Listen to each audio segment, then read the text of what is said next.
He must be bamming me. Everyone seems delightful. Clara forced a smile.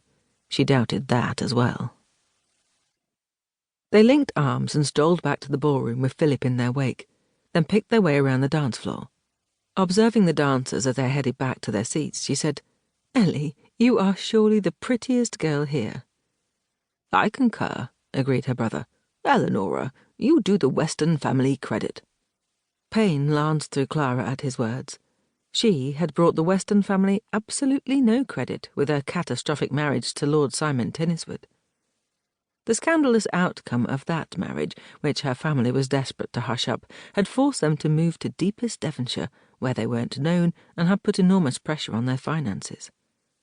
Their ward, Ellie, was an heiress, though she would not come into her inheritance for a good number of years. But if she made a good match this season, she could help restore the family finances far sooner.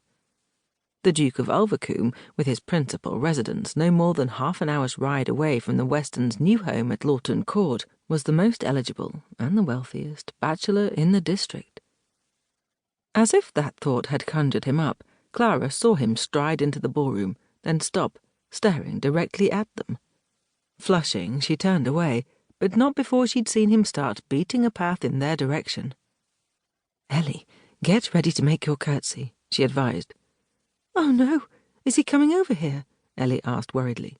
"When he greeted us at the door, he quite terrified me. What shall I say to him?" Clearly, Clara had more work to do with her timid charge. "Don't be cowed by his title," she said.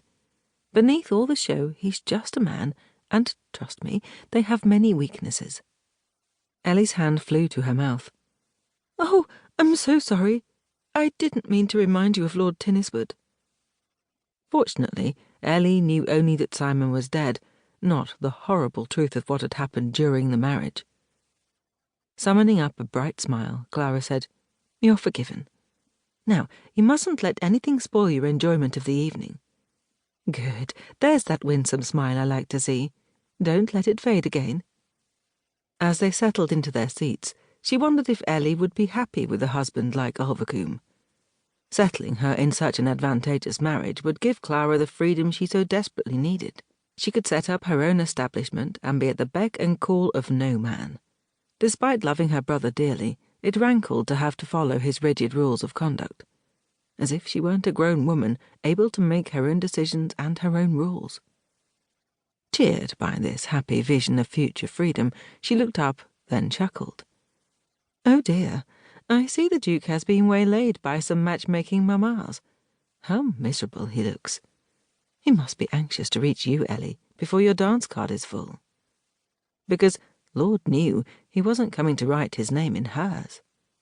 As the quartet tuned up, Philip left in search of his wife, Sarah, and Ellie was harvested by an eager young man with a stutter.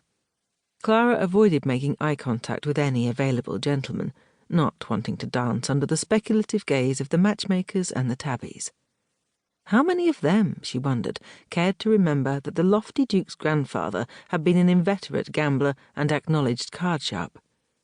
He'd allegedly fought several duels and almost brought the Albemarle family to ruin. Suddenly, just a few feet away, she spotted the garish satin turban of Lady Fernley. Bother. The woman was continually asking Clara questions about the late Lord Tinniswood and about what had happened to Clara's younger sister, Kate, rumoured to have run away from home. This came nowhere close to the truth, but Clara wasn't about to discuss that subject. Not with anyone. Ducking her head, she pushed through the crowd of revellers and sought the darkest corridor Kessington House had to offer. She tried the nearest door and, finding it unlocked, gratefully slipped into the room. Tears pricked at her eyes as she pressed her back against the door. It seemed Devonshire was not far enough to escape the rumours. Would she never be free of the legacy of her sordid past? Chapter 2. Marcus Albemarle, 4th Duke of Ulvercombe, dragged his hands down his face. Damn these marriage-mongers and daughter-peddlers. Snetty had warned him it would be like this, but he'd hoped that, under his own roof, he might be treated with more respect. The number of matrons who'd forced themselves between him and the luscious young blonde he'd had in his sights was unbelievable.